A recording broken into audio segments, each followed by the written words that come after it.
Les 1 km, une taxe. Voilà donc la nouvelle idée trouvée par les Britanniques pour faire payer ceux qui roulent à l'électrique.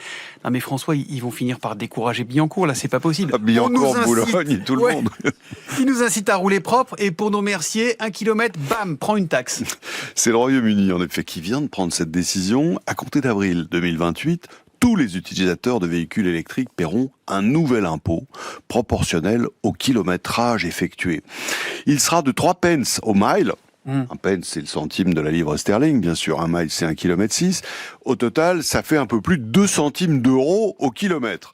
Pour un automobiliste qui effectue 12 500 km à l'année, ça sera donc près de 300 euros par an. Mise en place assez simple, parce que outre-Manche, il y a un contrôle technique tous les ans pour tous les véhicules.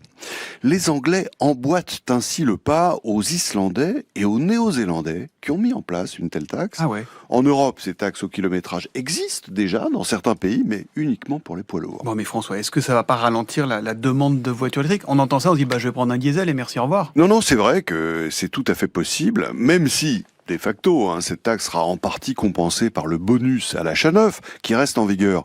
Londres appuie en fait à la fois sur le frein et sur l'accélérateur, subventionnant d'un côté l'électrique et taxant de l'autre avec ce nouvel impôt au kilomètre, et puis une autre contribution qui frappe de façon forfaitaire toutes les voitures électriques neuves de plus de 50 000 livres, c'est-à-dire 57 000 euros.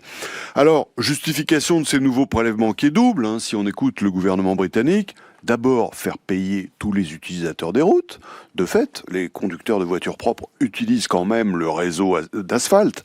Ensuite, compenser les baisses de recettes fiscales causées par la moindre consommation de carburant. Bon François, j'imagine nos auditeurs là qui vous écoutent d'une oreille un peu distraite. On dit oui, ça c'est pour les Anglais. Mais est-ce que ça peut arriver chez nous, une taxe comme celle-là? Ah oui, non, c'est très Et là, très l'écoute probable. devient plus attentive. Mais non, mais c'est très probable. Exactement pour les mêmes raisons qu'au Royaume-Uni. Bon, on parlait de l'usure des routes, ça joue chez nous aussi. Et puis, chez nous, il va y avoir une diminution de recettes fiscales problématique pour l'État et pour les collectivités locales. Aujourd'hui, ce qu'on appelle les droits d'accise, c'est-à-dire les taxes spécifiques sur les carburants, ça représente quand même 30 milliards d'euros par an, et dont plus de la moitié va à l'État. Or, cette consommation de carburant, elle a baissé de 2,6% en 2023 et de 0,4 l'année dernière. La puissance publique ne peut pas laisser filer ça sans réagir. Et comme les taxes sur l'électricité comptent déjà pour un tiers du prix que nous payons sur la facture, il est quand même vraisemblable qu'on crée une nouvelle contribution spécifique sur les voitures. Bon, en clair, dès qu'il y a une nouvelle activité, l'État sort ce que vous appelez le marteau fiscal. mais oui, Thomas, C'est fou, mais c'est pas nouveau. Les taxes sur les carburants, elles sont nées chez nous en 1928, quand la voiture a commencé à être largement utilisée.